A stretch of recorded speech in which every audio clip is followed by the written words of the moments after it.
DJ Buju Banton, a free man, one day before his scheduled December 8th release date from prison. Seen here boarding a flight in Atlanta, Georgia.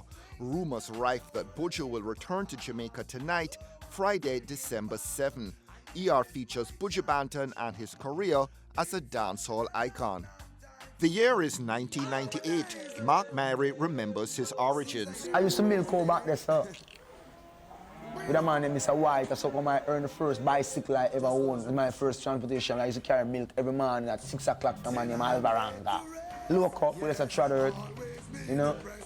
Not nothing too great, not nothing too bad. Jump up on sound system in my time, sound around the country. Buju Banton, Dave Kelly, and Penthouse Records. Key ingredients in a string of early 90s dancehall hits. Mr. Mention, a compilation of chart toppers.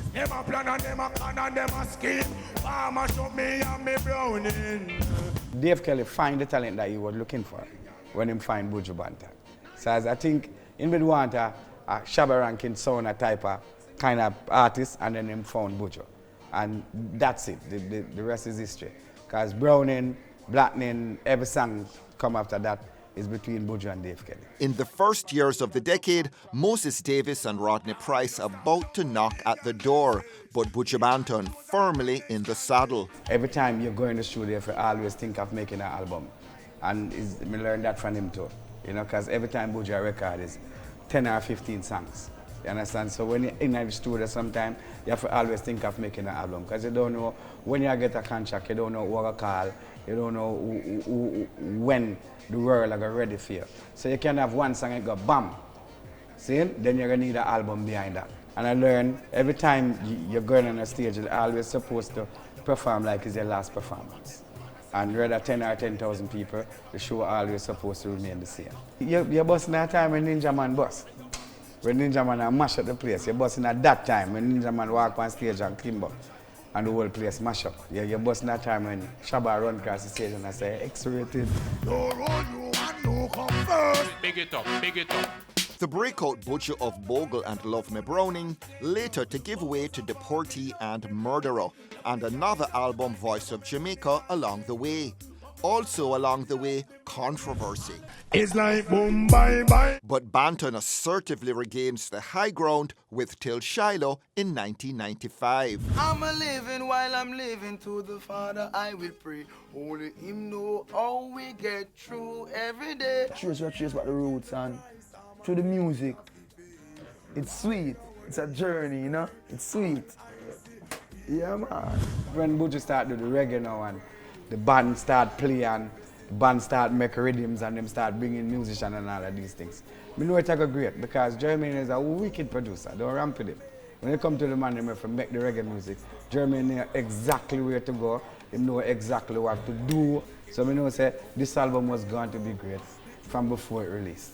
Dancehall is an element we can never ever leave out of production while we're making an album, you know? Because that is from whence I come. I saw the world know me, you know? But the music must grow. The music must not be stifled. I don't believe in holding the music in a bag and just say, well, this alone, this alone, this alone. Yo, man want to grow, man. Man want the music to spread out like a green bay tree. He never turned his back on his dancehall roots, and he did not also challenge dancehall in a way to suggest that it was a negative influence on his life. He really just moved himself across the two trajectories because, again, in Jamaica, that can happen as an artist, and it provides you with opportunities that are more far-reaching. Till Shiloh, a groundbreaking work, but more to come from Rasta Buju. Inner Heights, 1997. Unchained Spirit, 2000. Too Bad, 2006. Rasta Got Soul, 2009. Before the Dawn, 2011, for which the DJ belatedly wins a reggae Grammy. And another hit track, Driver. Driver! It must be real, it must be coming from the streets. It must be something people can identify with. Unfortunately, the good grace and the grace of God has sent a good angel to whisper this one. And so, we keep driving, non-stop. But many seeing Till Shiloh as the pinnacle of Buju's career. Arguably the best album by a dancehall artist. And Untold Stories, Banton's singles summit. Buju's lowest point, though, coming in December of 2009. He's arrested in the US on drugs and firearm-related charges, undergoing 2 trials between which he's allowed to headline 1 concert in Miami, before finally being sentenced to 10 years in prison. Buju losing his freedom and, argues reggae studies professor Donna Hope, much more. A lot of respect was lost because Jamaicans have a kind of love-hate affair with drugs, And one of the things that Jamaicans have always said is that marijuana is a plant. And Rastafari and marijuana have an interaction and a relationship. And when they found out that Buju Banton, their beloved artist, Till Shiloh, the man who holds that platform at the highest level, and the respect of Jamaicans at the highest level, was trafficking in the white lady. And we saw footage. Remember, they showed us footage, because Jamaicans were like, it's a lie, the feds are lying. And they showed us the footage. Jamaicans were in shock, and a lot of people were seriously disappointed. The word on the ground, and a lot of people said it, boy, if Buju did get a ganja charge, they would have felt differently, because ganja is natural and it's a Rasta thing, but the cocaine and the white lady, we reject it. But does the respect trump the disgrace? Will Buju retrieve some of that standing he has? Will Jamaicans forgive him? Well, they are already starting to forgive him, and I think because he has been incarcerated abroad, because his voice has been stilled on the musical landscape, and because people feel that he has paid for the crime, done the time, they are now awaiting his return, a kind of, prodigal son returning to the fold. That is the kind of welcome he's going to get. People are awaiting his return. People think they're going to get a concert in December. I tell them he has to thaw out first. You go to prison or jail for a while, you come back, we have to bring you back into the fold. So we're not going to see him in December, hopefully. I don't want to see him in December when he has come back to himself fully. But 9 years, a long time. Yeah, you have to just spread your wings. This one Buju Banton come back up. Spread your wings. But argue about what's happening now. What's happening now, there's nothing we can do about it. Music change. Just know, say, this is where the music is. And if you're not working there, you see it. Leave it alone, because it's a brand new game. The musical landscape, as Beanie Man notes, very different since Buju Banton last saw Jamaica.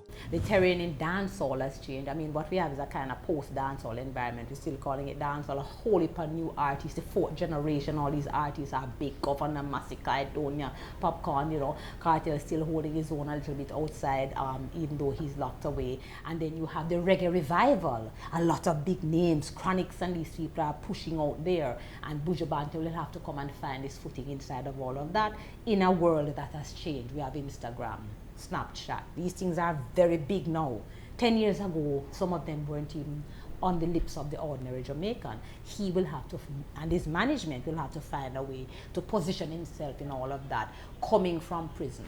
So the new music will have to reflect maturity and a growth. Yes, and this is the expectation, that he will not come to challenge the current stars of dancehall in the way that they are delivering their music, but that he will come to add value and to expand the breadth and the depth of the delivery and the repertoire, because he has added more to himself. Having made a mistake and being able to come back to people who love you, who have forgiven you, and who are waiting to receive you with open arms. Buju released a day ahead of his scheduled December 8 release date, but his manager Donovan Germain telling ER earlier this year that the DJ won't be hitting a stage in Jamaica until March next year. Can Jamaicans wait that long? You know that's a rich, come on, it's no objective. Beanie Man is here, Bounty Killer is still here. Who is gone? Buju Banton, Berry still there. Who not there? Buju Banton. So Buju Banton is missing. Said I had a close one yesterday. Jah put an angel over me. Be strong. Will of firm meditation. One day things must get better. Don't you go down, keep your head above the water. Oh, one day things must get better. Be strong, natty ball. Will of firm meditation.